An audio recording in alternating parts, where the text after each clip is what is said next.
the video went out, and there is.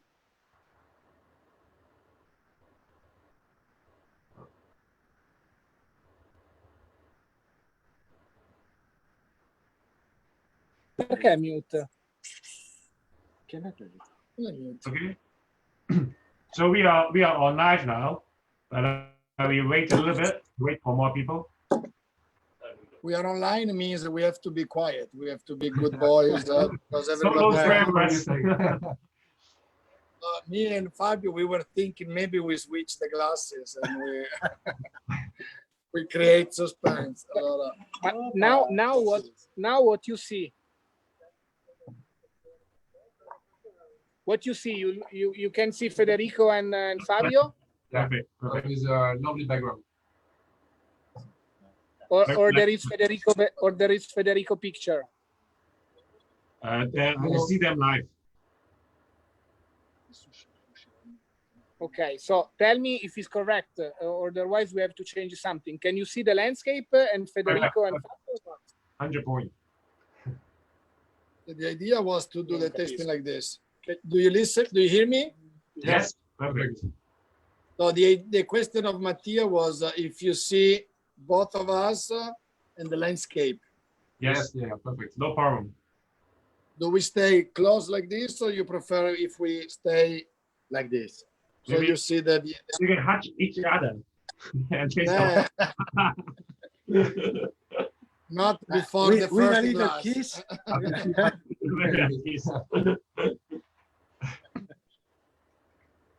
Vabbè, aspetta, io trovo questo. Cos'è che non va bene? Ah no, che quando parli tu, io vedo. Tu vedi il mio suono? Vedo la tua immagine e il tuo coso. È per forza. Sì. Allora va bene. Perfetto. In teoria è così, perché mette in evidenza il suono. Se tu parli e loro vedono la tua immagine, non vedono questo. Quello che ho cercato di chiedergli. Non capisco se gli va bene così. Ecco, bravo, facciamo qualche foto. Perché l'altra volta.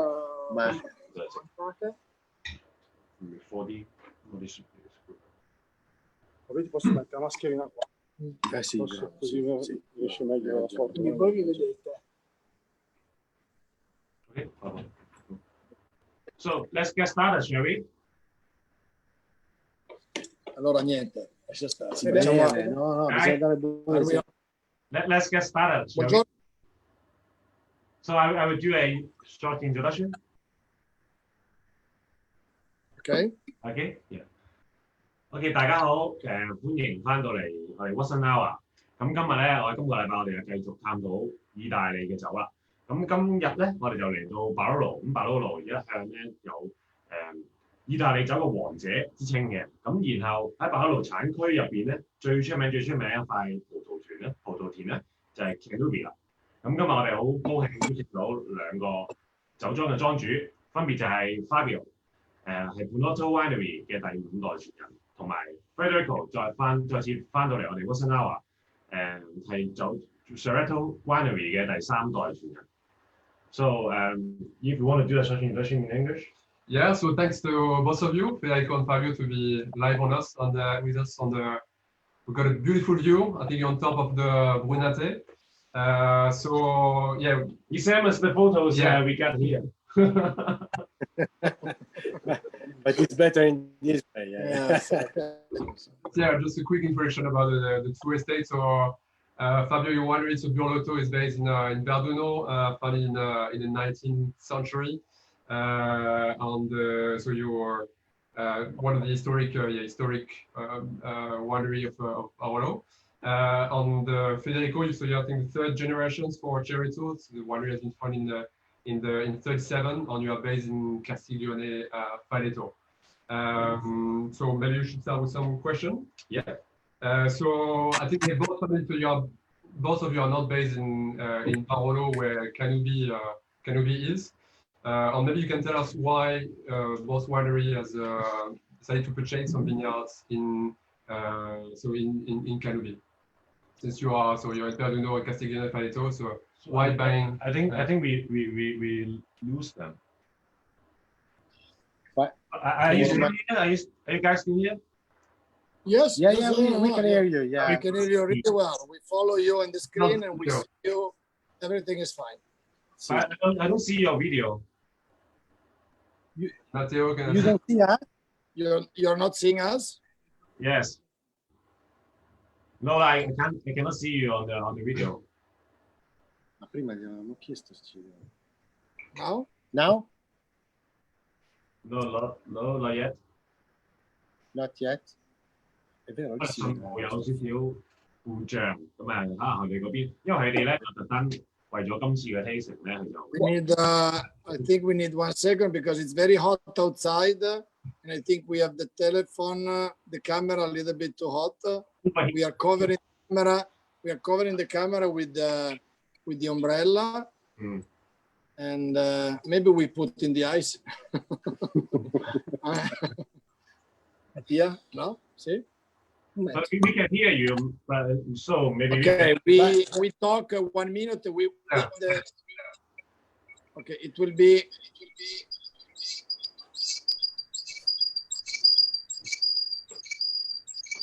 One 因為 second. 佢今次 live 咁揸車出去本拉田田嗰度，就可能睇到成塊 Cannubi 嘅葡萄園，咁可能佢哋戶外咧嗰啲信號唔係咁好。Here we go.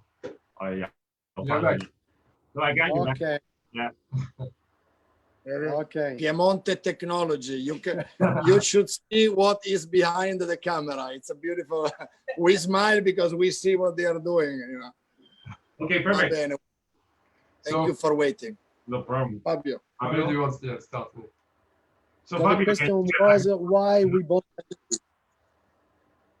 Yeah, why we bought Cannubi. Oh, we bought Cannubi a long time ago, in the beginning of 1900. My great-great-grandfather bought that vineyard. And the reason, it seems, because at that moment there was a crisis in Barolo area.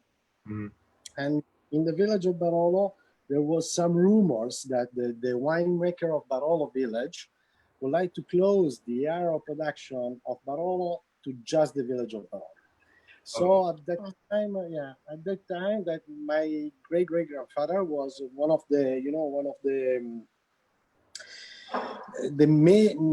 more important producer of Barolo, and Barolo was really important for him. So he decided, okay, I don't want to risk to lose the production of Barolo. So he went in Cannubi and he decided to buy really in the middle of the Barolo village in the Vineyard Cannubi, that already at the time was an important area, was an important group.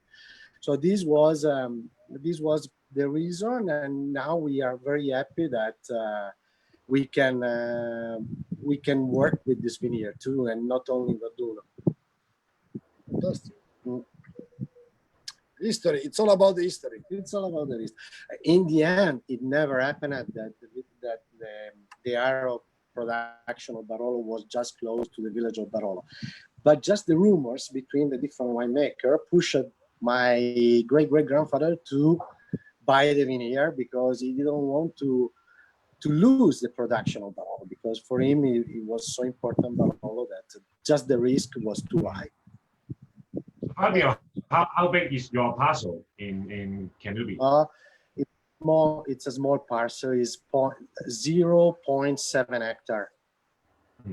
It's very small. And you are in the Cannubi Valletta, one of the. Right, exactly. This vineyard is in Cannubi Valletta. Is in Cannubi Valletta, right?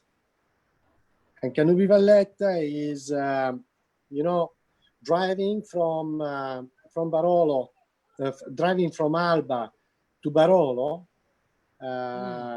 You can have the first part of Cannubi is called Cannubi Boschis because there was the family Boschis lived there a long time ago. There is the central part of Cannubi. There is Cannubi Valletta, and on top of Cannubi Valletta, Cannubi San Lorenzo, and the last part close to the village is Cannubi Muscatel. The area of Barolo historically has been already divided in the the family mind by big farms, because at that time, 100 years ago, 150 years ago, one family probably means 25 people living in the same farm, because every family has 5, 6, 7, 10 children. There were maybe 2 brothers with their wives and their children. So a farm, like the Boschis family, was a big farm with all the land around. So it was a kind of farm Bordeaux concept, with the farming located in one place and all the land around. And today, most of our crew names, they come from the origin of this farm, of this family located in the area. And Boschis in Barolo, I think, is one of the oldest oldest families. Still today, you have people Boschis making Barolo. Yeah? But Cannubi also is a quite big hill, and so it was important for the vine grower to recognize some more specific place, no? And they start to identify some smaller place in Cannubi. For example, San Lorenzo, because there is the Church of San Lorenzo there. Cannubi Valletta, because in this part of Cannubi, the hill is doing like a valley, like a small valley. So to identify the different portion of Cannubi, they associated the name Cannubi with more a specific name, smaller. So what about Federico? So what makes you originally buy the parcel in Cannubi San Lorenzo? Cannubi is a legendary hill because it's rich in history. It's probably what we can call the heart of the appellation, and also a kind of the origin of the appellation Barolo. And for a new family like Ceretto, my grandfather was a wine merchant with no vineyard property. Only my father and my uncle, starting from the late 60s. So it's a short history for the European standard, for France, for Italy, for Spain. In wine, when you talk about 50 years, is a short history. And we were lucky because in the 60s, in the 70s, especially in the end of the 60s, Italy had a very strong economical boom. And a lot of people, unfortunately, I would say today, left the countryside to go and work in the industrial big company in Torino, for example, the capital of Piemonte. And a lot of people left their farms, their land here. So we were able to first to rent the vineyards and then to buy parcel in many different villages. We have 8 different parcels in, we have 11 different parcels in 8 different villages. Okay. So this is the way you recognize a new, a recent history. Cannubi was the dream of the dream, but Cannubi was so important that for 40 years we tried to buy Cannubi. We vinify Cannubi before, we vinify Cannubi Pittatore. That I think was the name of a family over there. So the name of a vineyard, Pittatore, is a very common name. And after a long time, after 40 years, in 2003, Christmas 2002, this was our family Christmas gift. We finally were able to buy one of the 2 lots of Cannubi that the Church of Alba decided to sell to collect money for a charity program, a project they had. And they sold the 2 parcels. One was 1 hectare that was bought by the family that was already vinifying the wine, Brezza, and the other, an historical name in Barolo, and the other small parcel was bought by us. Cannubi San Lorenzo, very small, and for us was the end of the positive finish of a dream. And so the 2003 we were able to vinify. We didn't touch the parcel. 0.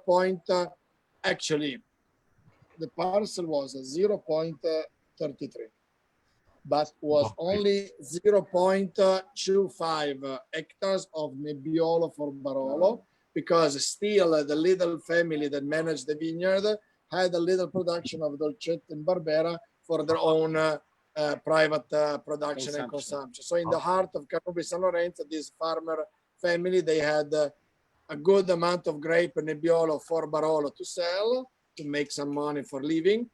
And but also the consumption, the private consumption in 2002 of a little parcel of Barbera, few lines of Barbera and Dolcetto to drink.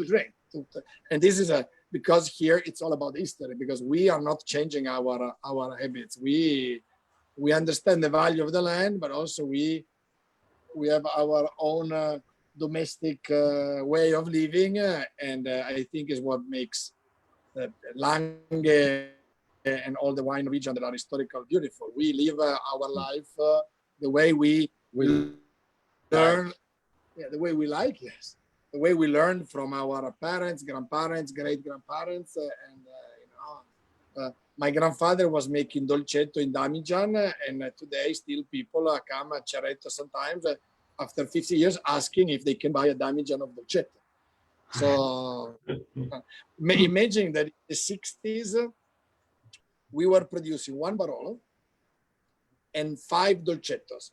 I discovered today that in the 60s, we had 5 different kinds of Dolcetto. But Federico, so in the 60s, World change. See, but in the tradition in Barolo was to blend the different vineyard. No, in the 60s, nobody produced a single vineyard. Just honestly, the project of the single vineyard in Barolo just started in the 60s. No, it seems that the first Barolo single vineyard were born in the 61. No, it seems Vietti with Rocche. And the Ceretto family is one of the pioneers to do the single vineyards. Yeah, see. And before we arrived 10 years later with the first release of Briccosil in Barbaresco and Facette, 2 single vineyard in Barbaresco, when we built the winery in 1973. So 10 years later, Barolo arrived a little bit before. Yeah, but before all the Barolo were made with the art of the blend. No? It was normal. And also my grandfather died in 67.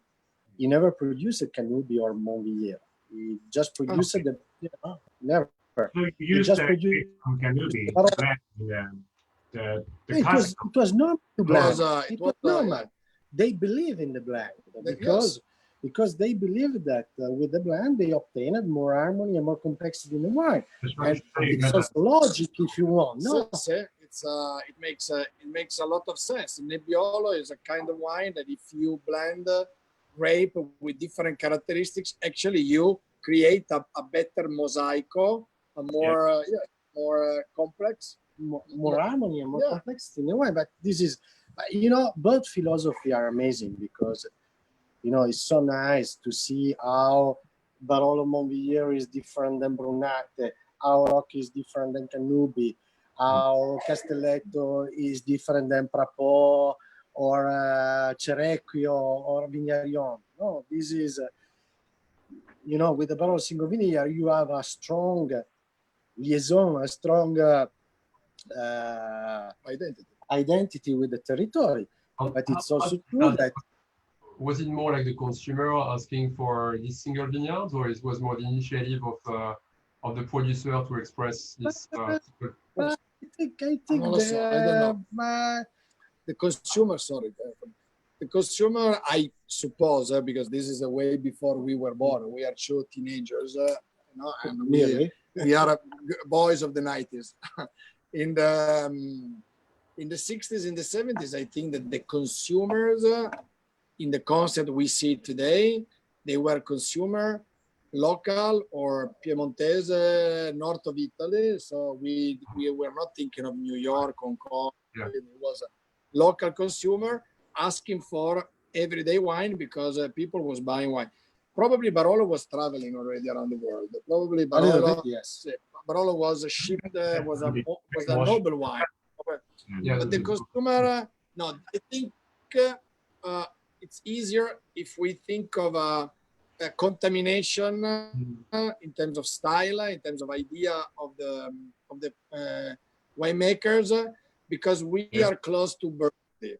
We are close to Burgundy, and I think that was very attractive, very interesting, the way that Burgundy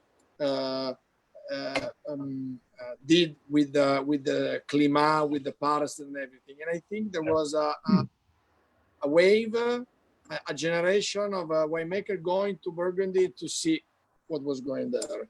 And then they realized that it was also possible here, and they tried, and I think also the local family, they want their identity. So it was very attractive, the idea to say, this is my Barolo from my place. You're right. And also, Consumer but the culture in Langa, there was always a big culture in the vineyard. Sure. No? So the culture of the vineyard, the culture of the good location of the crew, already 100 years ago, it existed. Everybody knew that in Cannubi, the quality, the vineyard of Cannubi were really appreciated by the consistency of quality every year, because it was appreciated because in the wine you can have the elegance and the power together. Everybody knows that Montvillero was a vineyard very ugly, perfumed and very gentle, very delicate, with very delicate tanning, or the wine of Brunate were really recognized because of the fruit, because of they are very seductive. So they already 100 years ago, they understood, they knew about the quality and the potential of the vineyard. But the idea was different. Yeah, the idea was, but the culture of the vineyard was already present long time ago. See, we are 20 generation of vigneron here, vintners. The culture of the vineyard arrived early, developed really well here, very serious, and then the winemaking arrived later. And the first, the tradition was to blend. So the tradition was to, also because at the time, the farm, in the farms, so in the houses of the vintners, there was no vinification. The grape, most of the grape was sent, was sold to few large winery, mostly in the castle of Barolo, the castle of Vinizza. So Alba had some big for us means maybe 200,000 bottles at the time, but places where they were collecting grape from different suppliers, different location, and this was the case. But talking about the different crew, like for example, the map behind us is a different vineyards, single vineyards. All over Barolo, they have different characteristics. It's a very good recent development in the area, I think. And I know that you have Fabio's Cannubi and Federico's Cannubi, and it's from different single vineyard. And the parcel is just next to each other. Can you tell us more about what's the difference in terms of style and in terms of the wine? How's that different? Maybe about the soil, maybe on the location of the But this is we have to be politically correct. So who are the best vineyards? Oh, guarda, I take the chance to try your. Can I? Of course. Of course. But and also the piece of land, they are not so far, because San Lorenzo is just up to the lake. Maybe it's up on the hill. Not so far. They are not so far. And in this place, we did a big work of renovation of. Grazie. We did a big work of renovation of an old house that we have there, because when my great-great-grandfather bought the piece of land, he bought also the house, because he needed a place to leave the attrezzi, the machine, the equipment that he needed to work in the vineyard, because at that time Now I can go in Cannubi from Verduno to Cannubi by tractor in 20 minutes, 25 minutes. 150 years ago, it was different. They went by horses, and so they needed time. So they left there all the machine, everything they need to cultivate the soil. And you know, we renovated this house just last year, and we made a big work of consolidation of the soil. And so I had the opportunity to see our soil of Cannubi in the deepness, no? So I've seen 5 meters of soil, deepness of soil in Cannubi. And you know, it is really how you can read in the book. There is layers of blue marl and layer of sand alternated. You know, you have layers of blue marl, a layer of sand, a layer of blue marl, a layer of sand, and this is really what you read in the book. That Cannubi it has a more sandy soil, no? Because there is this stratification of blue marl that is very typical here in the Langhe in Barolo, and this sand. It seems to touch the sand of the beach. So, real sand. Cannubi San Lorenzo is in on the highest elevation of the Cannubi Hill. It's really right before you get into the Barolo. You get into the Barolo village. Our position, the different, I would say, watching the map, watching only from outside. Then, of course, the quality of the wine is not for us to discuss. If the quality of the wine is, it's good.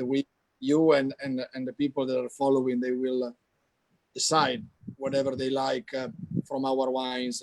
But Cannubi San Lorenzo has 50% of the exposure watching Barolo, so watching east, southeast, and the other 50% watch the other side, watching La Morra.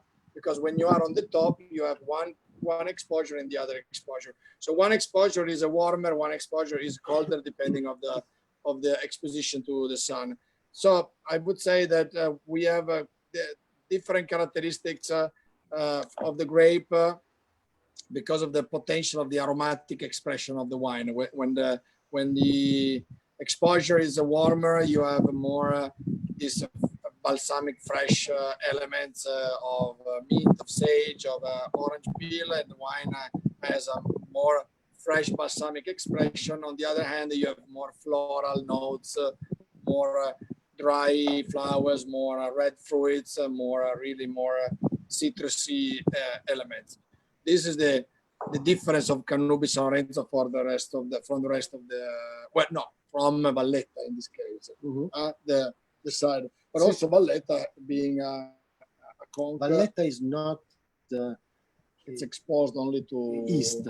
It's east facing. Yeah, it's not one of the warmer places in Cannubi. In the recent years, this is not too bad. It's east facing. Just in the last part, it turns southeast, but it's really for a corner. So it's a fresher place to be in Cannubi. Vino buono. I mean, no. Vino fatto vintage 16. We like to win easy. We like to win easy. Cannubi 16. 8 and 16. 8 and 16. And for me, they are two vintages that they are not so far in terms of style. È vero.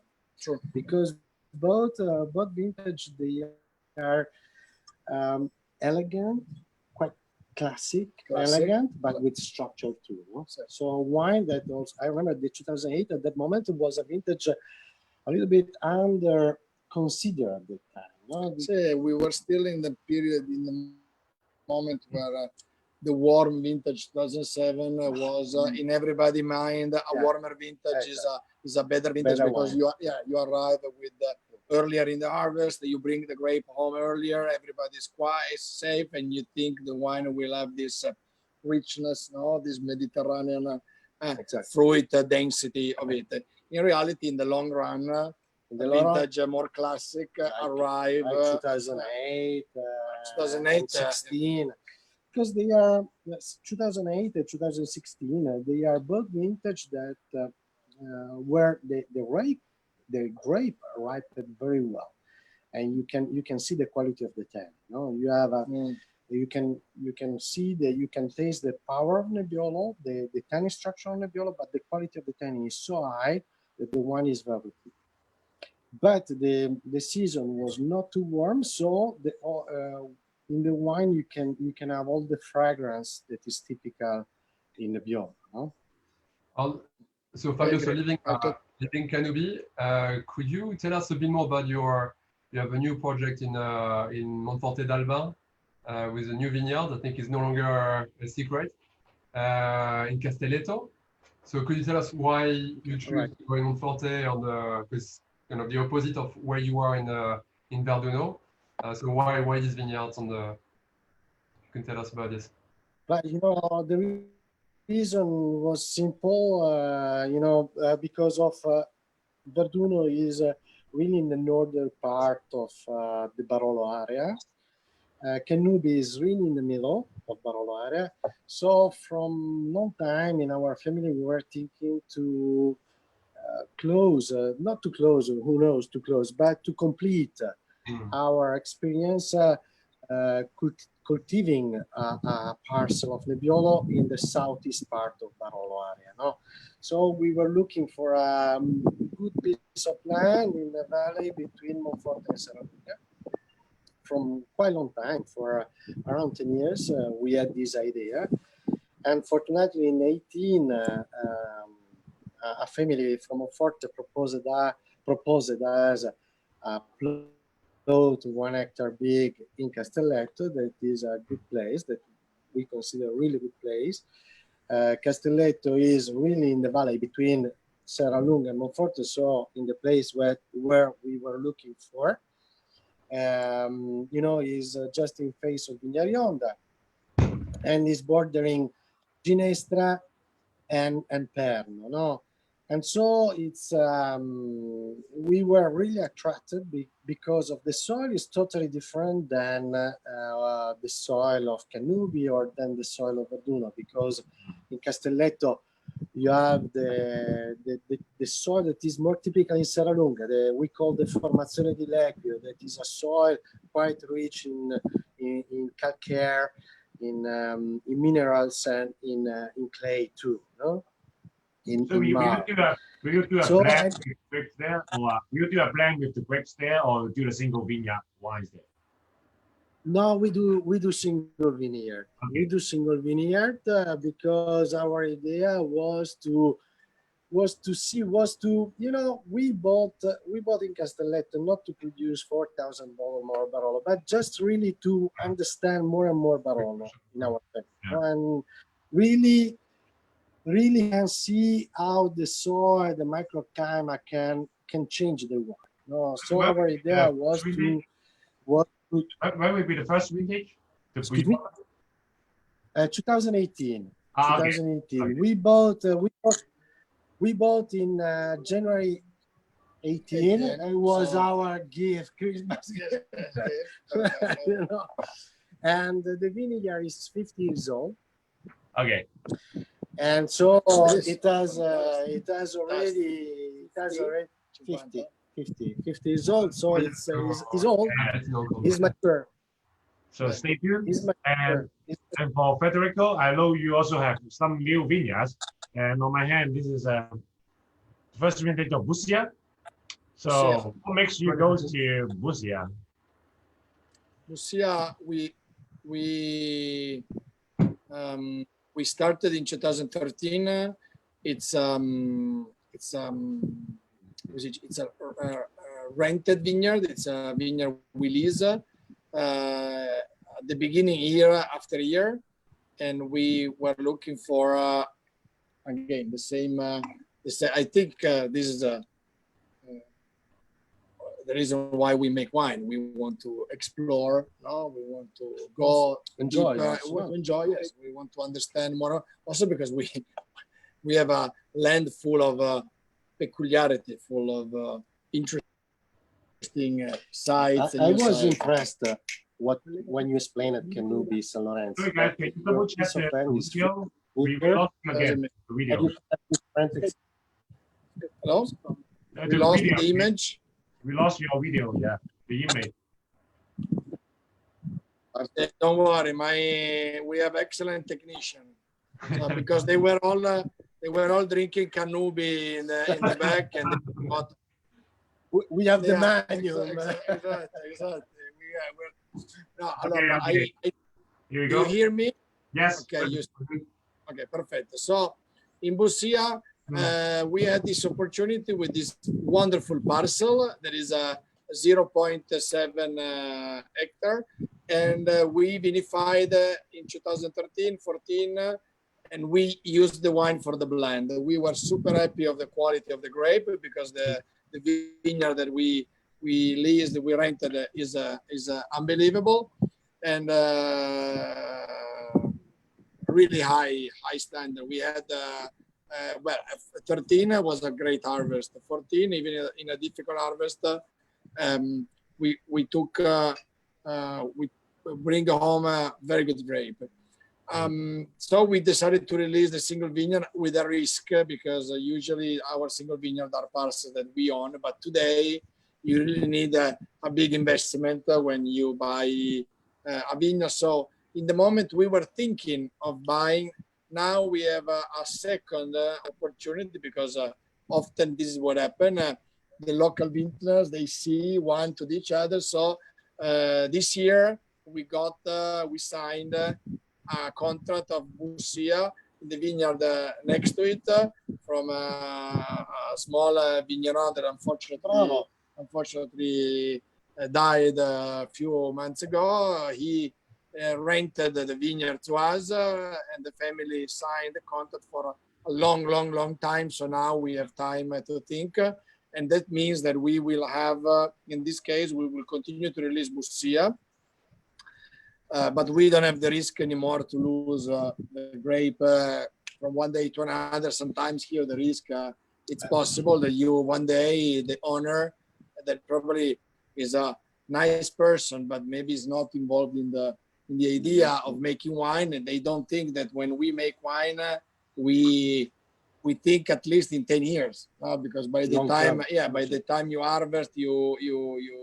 vinify, you age, you release the wine, and you see the long term, we think of 10 years. They think often 1 year contract, 3 years contract, 5 years contract, and this is not positive for us. We need at least 20 years. So when we have a new contract now, we feel safe, and we will have more Bussia Barolo because the one parcel it's really very well located, like the parcel we are vinifying now. So we will release maybe a little bit more of the single vineyard, but also we will have about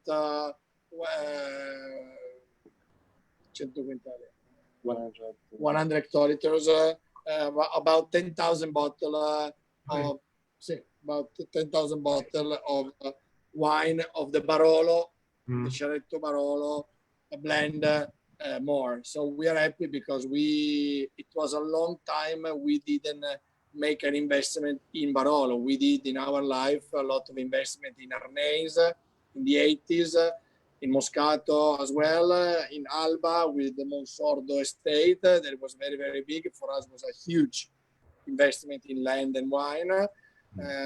But there was a long time we didn't have a project in Barolo, and we are super happy to do it in Bussia. One parcel is a Grand Cru. It's really a great parcel. The second parcel is in a lower elevation, and we will use it for the moment for the blend. So gentlemen, we hope we're gonna soon have a classification of vineyards. Who knows? It will be not easy, I think. It will be not easy.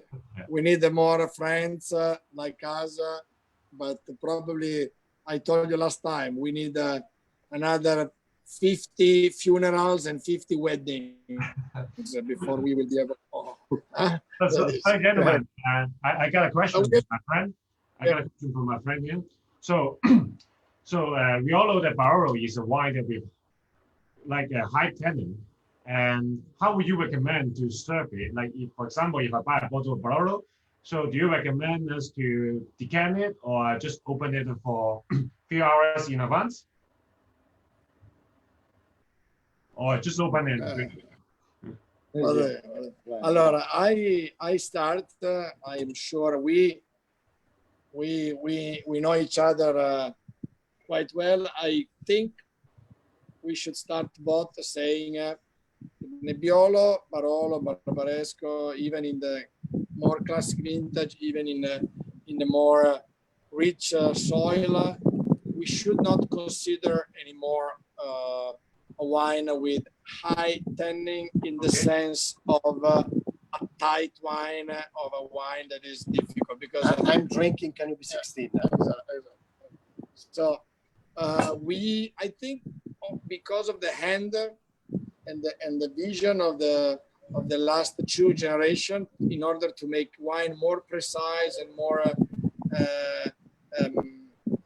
delicate, we reached a very good balance. Of course, there is a tannic identity in the wine. It's one of the elements that characterize the wine. But I would like to start this without the fear of having a bottle of wine that you need to work too hard to make the wine very good. Maybe you don't make aperitivo. Maybe Barolo and oysters in an oyster bar, maybe not. Yeah. But I think, consider that I always give you this example. When we drink Barolo here, the Piemontese cuisine made of vitello tonnato, carne cruda, or tagliarine, let's say the three classic. At the end, we are thinking of very pure, clean taste of veal. So no pork, no lamb, no sausage. Veal, slowly cooked with a light sauce, mayo and tuna sauce, tonnato. The chopped veal tartare fassona, it's not like in the French way, full of condiments. It's oil, salt, and chopped veal, young veal meat. And tagliarine with some truffle. And this immediately make a perfect match with the Barolo, because Barolo is very gastronomic. The acidity and tannin, the fruit element is good. In my opinion, the contrast is because you take a glass of Barolo, the nose is floral, the nose is really delicate. And then, of course, when you drink it, at the beginning, you have this tannin presence. But you can manage a bottle of Barolo much easier than people think, okay? Your time. What you say is completely true, and also, of course, is not an easy question, because it depends a lot of many different factors. Because before we have already spoken about the difference in the vineyard. So of course, Barolo from Verduno is more forward, is more in balance in the beginning of the life, while a Barolo made in Serralunga, Monforte, it takes longer time. So many different factors can modify the taste of Barolo. But anyway, I agree with, I totally agree with Federico. Also because of the work that we are doing in Vineyard today. It permits us to arrive in the ceramide grade with a different tanning that our grandparents had long time ago. Also, the weather now is slightly different than how it was 50 years ago. And now with this quality of the grape, for us, it's more easy to have wine more in balance with more harmony. And of course, a vintage like 16, maybe I would like to wait, because often, probably in 5 or 10 years, I have more complexity. But this wine is already drinkable for me. It's already in balance. Of course, you have to appreciate a little bit the tannin, because of Nebbiolo. In the taste of Nebbiolo, the backbone of tannin is present. But the quality of the tannin of this wine is totally different than the quality of tannin we had a long time ago. It's about the harvest time also. Fabio is right. Today we have conversation. So we talk about two elements at the same time. People think of the weather today, it's getting warmer and warmer, and it's obvious that the weather today is different. So how this affects the vineyard and the life of the vines and our work? Well, it is giving us an opportunity to have a better control of the phenolic element, the phenolic richness, the tannin and the anthocyanins in the skin of the wine. I want to give you a picture in everybody's mind. Okay. Our grandfather, they were making epic harvest in a period of time in October, in November. There are legendary harvests because in late October, in November here, the temperature changed severely. But what was the reason? The reason was that they couldn't reach sugar ripening the way we do today. So the ripening of the sugar was happening slower. So the phenolic ripening of the skin arrived really far, really strong in the skin.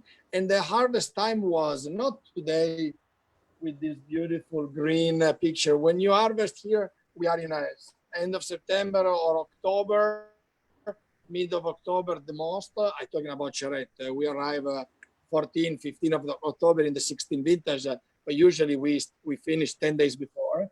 And it's beautiful 20 degrees outside during the day. Maybe it goes down to 10 degrees at night. The excursion change is favorable for the Nebbiolo. But today we have a much better life in our harvest time. Our grandparents, they were harvesting when all the vineyard were orange or brown. The vineyard already finished the ripening life. Late October. And they were concentrating the sugar in the grape because at that time, most of the people were selling the grape by alcohol potential, so by sugar content. So they were waiting and waiting to have a better sugar content in the grape. But they arrived to have an amazing phenolic, the tannin were sky high and the maceration were very long. So yes, the Barolo you mentioned, Graham, is about the Barolo of the 60s, of the 70s, of the 50s, that they need 3-4 hours to be open before. They need a lot of work because they have a tannic profile that is unbelievable. Today, we don't make anymore a great Barolo because of a great tannin. It's not a big Barolo is not a big tannic wine.